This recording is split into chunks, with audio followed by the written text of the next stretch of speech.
Sheriff William Hayes had seen his share of domestic disturbances in Hartford, Connecticut, but nothing had prepared him for what awaited him on that crisp October morning in 1901.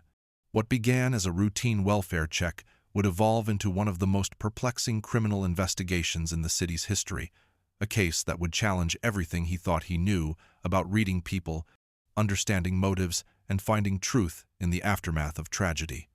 The call came just after noon on a Thursday. Mrs. Eleanor Whitman, a neighbor known for her discretion and reluctance to involve herself in others' affairs, had finally overcome her reservations about interfering in what she assumed was a private family matter.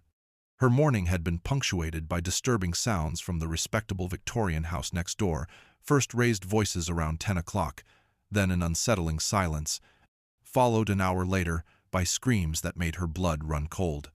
Hayes arrived with 2 deputies, expecting perhaps to mediate a heated argument or assist with a medical emergency. The house presented an ordinary facade, well-maintained, with drawn curtains that weren't unusual for the midday hour. But something in the quality of the silence that met their knocks set his instincts on edge. In 20 years of law enforcement, he had learned to distinguish between the silence of absence and the silence of something gone terribly wrong. The decision to force entry wasn't made lightly. In 1901, a man's home was truly his castle, and violating that sanctuary without clear evidence of criminal activity could end a sheriff's career.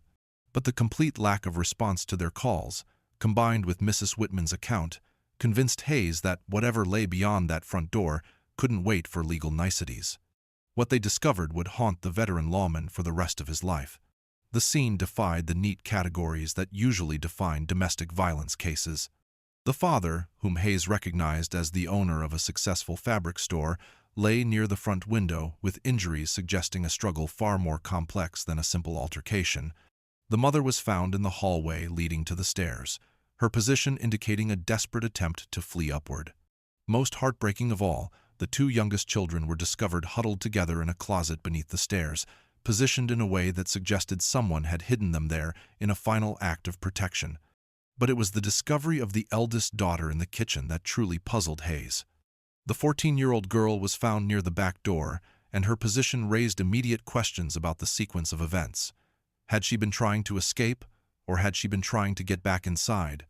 The initial investigation followed standard procedures, but each piece of evidence seemed to complicate rather than clarify the picture. There were no signs of forced entry, no evidence of robbery, no indication that strangers had been involved. The doors were locked from the inside, windows secured, valuables untouched. By all appearances, this was a tragedy that had unfolded within the confines of family. Yet the details refused to align with any familiar pattern. Hayes had investigated domestic violence cases before too many of them. They usually followed predictable patterns: escalating arguments, clear evidence of the progression from verbal to physical confrontation, obvious motives rooted in jealousy, alcohol, or immediate financial pressure. This scene felt different. The distribution of the bodies throughout the house suggested a complex sequence of events that had unfolded over time, not the explosive violence typical of domestic disputes. The coroner's initial findings only deepened the mystery. Dr. Marcus Thornfield had been examining suspicious deaths in Hartford County for over 15 years, and his reputation for thoroughness was unquestioned. His preliminary examination revealed injuries that suggested multiple weapons or methods, an unusual characteristic that didn't fit the typical profile of domestic violence. Moreover, the varying nature of the trauma indicated that whatever had happened had not been accomplished quickly or easily. As Hayes began interviewing neighbors, a curious picture emerged of the family's reputation in the community. Most described them as reserved but respectable people who kept their private affairs appropriately private. The father was known as a successful merchant, the mother as an active member of the Presbyterian Church who organized charitable events. The children were well-behaved and properly dressed. By all accounts, they represented the kind of stable, prosperous, middle-class family that was the backbone of Hartford's growing community. But as Hayes dug deeper, subtle inconsistencies began to surface. A few neighbors mentioned occasionally hearing raised voices during the summer months when windows were open, though nothing that had seemed alarming at the time. One woman recalled that the mother had seemed increasingly tired and stressed in recent weeks, though she had attributed this to the normal pressures of managing a household and caring for 3 children. The breakthrough came when Hayes decided to examine the father's business affairs more thoroughly. In a small back room of the house that served as a makeshift office, he discovered a cache of correspondence that painted a completely different picture of the family's circumstances. Hidden beneath ledger books and business receipts were letters revealing financial difficulties far more serious than anyone in the community had suspected. The successful fabric store that everyone admired was, in reality, teetering on the edge of bankruptcy. Letters from suppliers demanded payment for overdue accounts. A threatening notice from the bank warned of imminent foreclosure on the house. Most damning of all was a letter from an attorney, dated just 1 week before the tragedy, informing the merchant that his business would be closed and its assets auctioned unless a substantial sum was paid by month's end. This discovery seemed to provide the motive Hayes had been seeking. Financial ruin, combined with social shame, could certainly drive a desperate man to extreme measures. The pattern fit a familiar narrative of the era, a proud man facing public humiliation, choosing to end everything rather than endure the disgrace of bankruptcy. Cases like this had been reported in newspapers across the country as the pressures of modern commercial life took their toll on families unprepared for economic volatility. Yet even as this explanation began to crystallize, other evidence emerged that complicated the seemingly clear narrative. A careful examination of the kitchen revealed that the family had eaten breakfast together that morning, a normal, unhurried meal based on the dishes still soaking in the sink. This suggested that whatever had precipitated the violence had erupted suddenly, not as the result of a premeditated decision made during a sleepless night of despair. More puzzling still was the timeline established through neighbor interviews. The eldest daughter had been seen leaving the house around 8 o'clock that morning, greeting Mrs.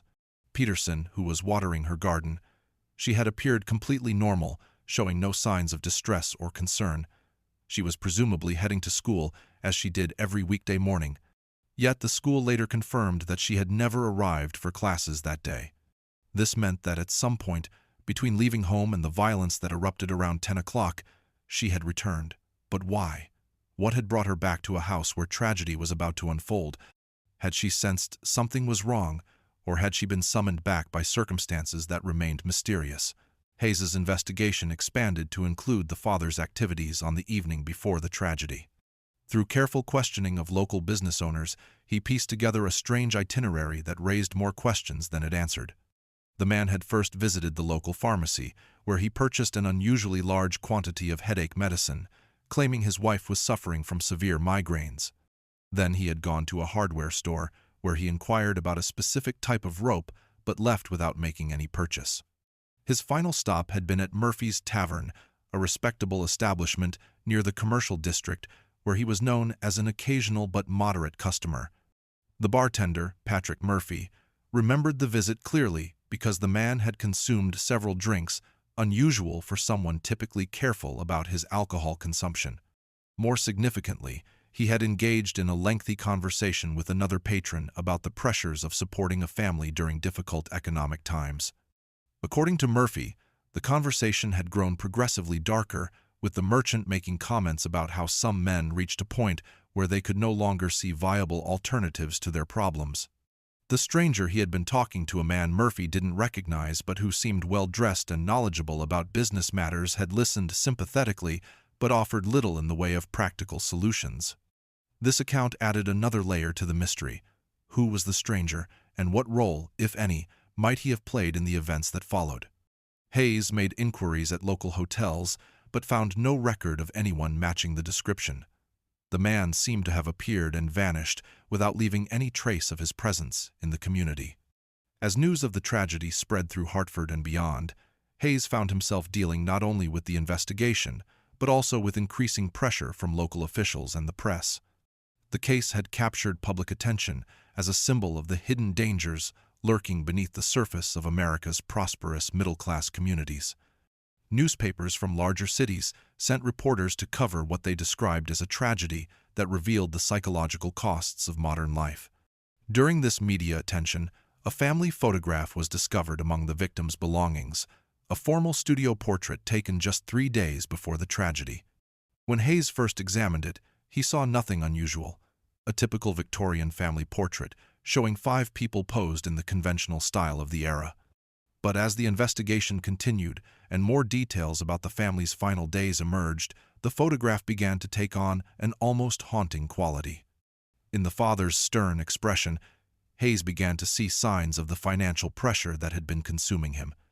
In the mother's carefully composed posture, he detected the tension of someone struggling to maintain appearances while facing an uncertain future. The eldest daughter's direct gaze seemed to hold knowledge beyond her years, while the younger children appeared subdued in a way that might have been dismissed as normal childhood shyness but now seemed ominous. Yet Hayes was experienced enough to know that such interpretations might be colored by hindsight. How much of what he was seeing in the photograph was actually there, and how much was his mind imposing meaning based on subsequent knowledge? The image had been taken during what appeared to be a routine photo session at a local studio.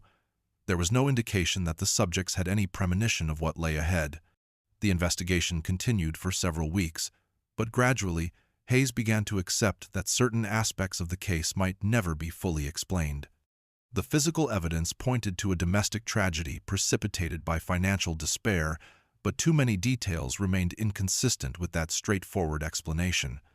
The complex sequence of events, the daughter's mysterious return home, the conversation with the unknown stranger, all suggested layers of complexity that the available evidence couldn't illuminate. The official conclusion classified the case as murder-suicide motivated by financial pressure, but Hayes privately acknowledged that this explanation left significant questions unanswered. In his final report, he noted several anomalies that future investigators might wish to pursue if additional evidence ever surfaced. He could not have anticipated that such evidence would indeed emerge, though not for several years. The first significant development came during the renovation of the house in 1903. Workers removing damaged floorboards from the master bedroom discovered a letter that had somehow escaped the attention of the original investigators. The letter, handwritten by the mother and addressed to her sister in Pennsylvania, was dated 3 weeks before the tragedy. Far from expressing despair about the family's financial situation, the letter conveyed cautious optimism about a potential solution being negotiated. Apparently, there was an investor interested in purchasing the business, which would allow them to pay their debts and relocate to Oregon, where the mother's brother had offered to help them establish a new life. More intriguingly, the letter mentioned concern about strange men who had been asking questions about the family's business and finances. These individuals seemed to possess detailed knowledge about their affairs that should have been private. The mother expressed unease about their intentions but stopped short of describing them as threatening. This discovery prompted a renewed investigation that revealed disturbing information about the weeks preceding the tragedy. At least 3 unfamiliar men had been seen in Hartford during that period, staying briefly at local hotels and making inquiries about various families in the area, always focusing on business owners who appeared prosperous. Hotel records showed they paid in cash and seemed to have substantial resources, but they provided no verifiable information about their identities or the purpose of their visit. The emergence of this evidence suggested possibilities that the original investigation had never considered. Perhaps the family's financial difficulties were connected to something more sinister than simple business failure. The era was notorious for various investment schemes and fraudulent operations that targeted successful merchants in small towns. Such schemes often promised extraordinary returns on investments, only to collapse suddenly and leave their victims in desperate circumstances. A pattern began to emerge as Hayes, now older and more experienced, reviewed similar cases from neighboring towns. Over a 2-year period, at least 4 other merchant families in the region had faced sudden financial ruin after involvement with mysterious investment opportunities. In 2 cases, the situations had resolved when the families managed to secure help from relatives. In one case, the family had simply disappeared, leaving their home and business behind. Only in Hartford had the situation escalated to violence. This broader pattern suggested the operation of an organized criminal network that moved from town to town, exploiting the trust and ambitions of local business communities. The mysterious men who had been asking questions might have been either operators of such a scheme or enforcers attempting to collect on investments gone wrong. Unfortunately, by the time this evidence surfaced, many of the original witnesses had died or moved away, and the official records had been archived in a manner that made formal reopening of the case difficult. The new information raised more questions than it answered, transforming what had seemed like a tragic but comprehensible domestic situation into a mystery with implications extending far beyond a single family. Hayes, reflecting on the case in his later years, often returned to the photograph that had become associated with the tragedy. The image had been reproduced in several publications about historical crimes, usually accompanied by speculation about what the subjects might have been feeling when it was taken. Some observers claimed to detect signs of fear or tension in their expressions, while others insisted that any such interpretation was merely the product of knowing what happened afterward. What struck Hayes most profoundly was how the photograph represented the fundamental unpredictability of human existence.